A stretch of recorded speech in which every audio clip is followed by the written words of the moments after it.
ओम नमः शिवाय। हर हर महादेव। दोस्तों, 27 अगस्त को 250 वर्षों बाद अद्भुत और बहुत ही दुर्लभ संयोग बनने जा रहा है, क्योंकि इस दिन सावन का आखिरी रविवार होने के साथ साथ पुत्रदा एकादशी भी पड़ रही है।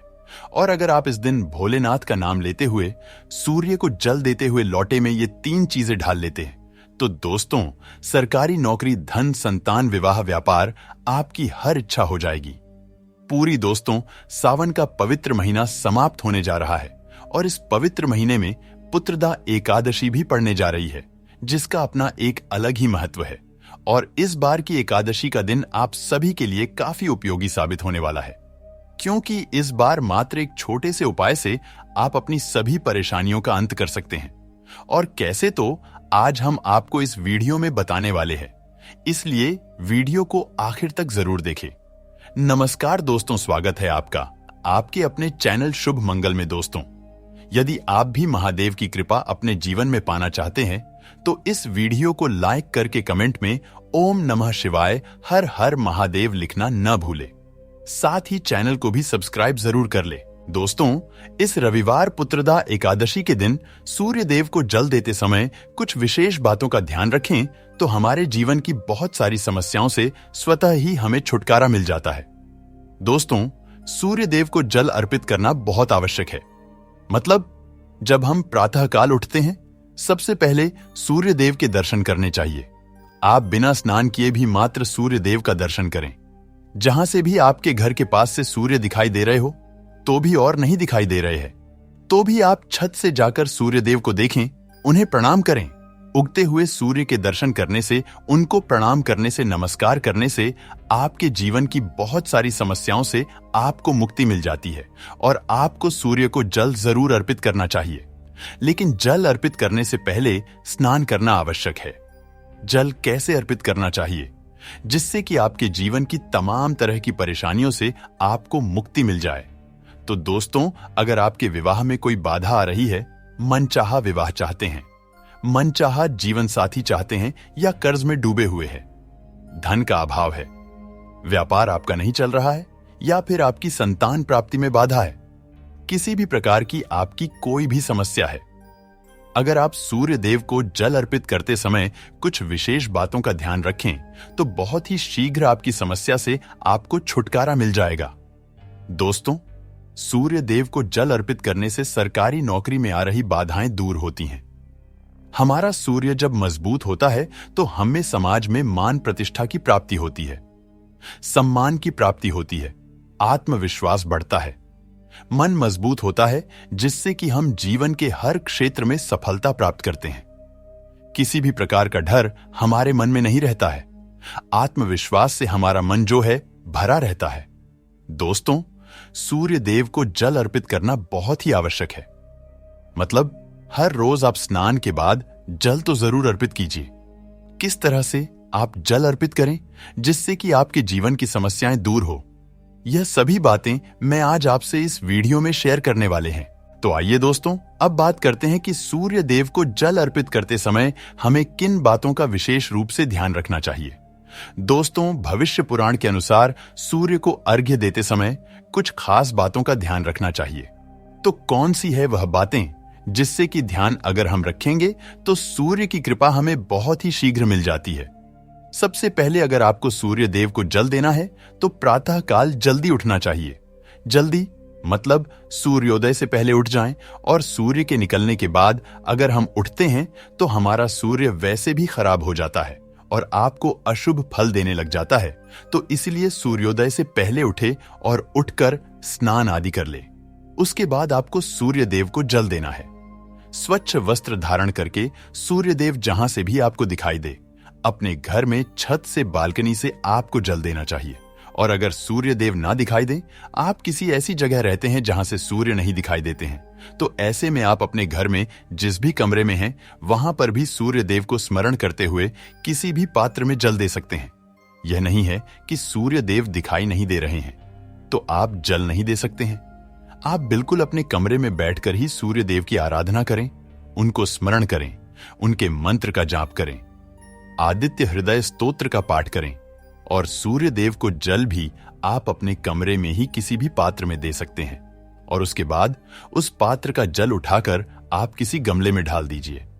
तुलसी के गमले में नहीं डालना है, ये बात आपको ध्यान रखनी है। और अगर आपको सूर्य देव दिखाई दे रहे हैं घर से तो अत्यंत श्रेष्ठ है। आप अपनी छत पर या बालकनी से सूर्य देव को देखते हुए जल अर्पित करें। इसके लिए आपको चाहिए तांबे का एक पात्र, तांबे के लोटे से सूर्य देव को जल अर्पित करना चाहिए और शुद्ध जल ही भरकर ही आपको सूर्य देव को जल देना है। स्वच्छ जल भरकर और दोनों हाथों से आपको पात्र पकड़ना है। दोनों हाथों से जब आप पात्र पकड़े डीछे तो इस बात का ध्यान रखें कि आपके अंगूठे का स्पर्श उस पात्र से नहीं होना चाहिए। और इसके बाद आप भगवान सूर्य देव को जल अर्पित करें। सूर्य को जल दे रहे हैं तब आपको यह भी ध्यान रखना है कि जब आप धार दे रहे हैं तो उसके छींटे आपके पैरों पर न पड़े। तो इसके लिए आप क्या करें, अपने सामने या तो एक पात्र रखकर आप जल दीजिए या कोई गमला रख लीजिए या कोई साफ पात्र रख लीजिए जिसमें आपको सूर्य देव को देखते हुए स्मरण करते हुए जल देना है।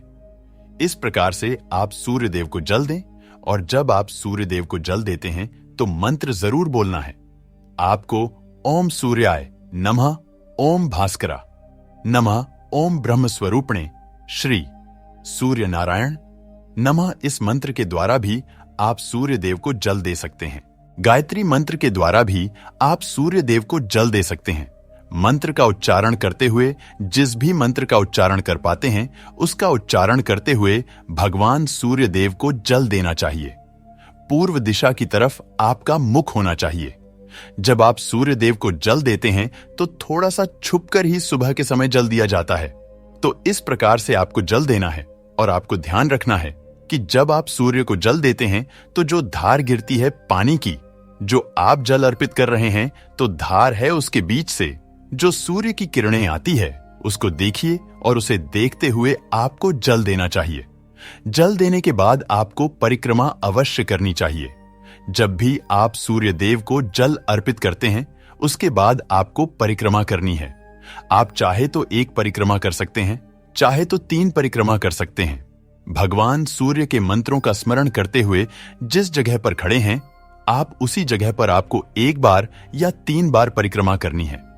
भविष्य पुराण कहता है कि सूर्य देव का ध्यान करते हुए अगर परिक्रमा की जाए तो समस्त प्रकार की परेशानी दूर हो जाती है और सभी प्रकार की इच्छाएं भगवान सूर्य देव उस व्यक्ति की पूर्ण करते हैं जो सूर्य देव को जल अर्पित करने के बाद परिक्रमा करता है। तो इस तरह से आपको ध्यान रखना है। जल देते समय बहुत ही सावधानी से आपको सूर्य देव को जल देना चाहिए। और आपको ध्यान रखना है कि आप सुबह सूर्योदय से पहले उठ जाएं और स्नान करने के बाद उगते हुए सूर्य को जल दें तो बहुत श्रेष्ठ रहेगा। और जब आप जल चढ़ा रहे हो पैरों में जूते चप्पल नहीं होने चाहिए, लेकिन आप चाहे तो अपने पैरों के नीचे एक आसान रख सकते हैं जिससे कि आपका सीधा स्पर्श, सीधा संपर्क धरती से ना हो। अगर आप रखना चाहे तो रख सकते हैं, अगर ना भी रखे तो ऐसी कोई बात नहीं है। लेकिन अगर आपके पैरों के नीचे आसन होगा तो ज्यादा अच्छा होगा। आपको चप्पल या जूते नहीं पहने हैं। चप्पल जूते पहनकर जल नहीं देना है। जल चढ़ाते वक्त आपको ध्यान रखना है कि वह पानी जो आ रहा है उसका स्पर्श आपके पैरों में ना हो। और जब आप जल चढ़ा लेते हैं उस जल का स्पर्श मतलब जो जल आपने चढ़ाया है नीचे धरती पर है, वहां से आपको अपनी 2 उंगलियों से जल लेना है और अपने मस्तक पर, अपने हृदय पर लगाना है। इस तरह से आपको सूर्य देव को जल अर्पित करना है। अब बात करते हैं कि अगर आप धन प्राप्ति की कामना रखते हैं तो किस प्रकार से सूर्य देव को जल अर्पित करना चाहिए।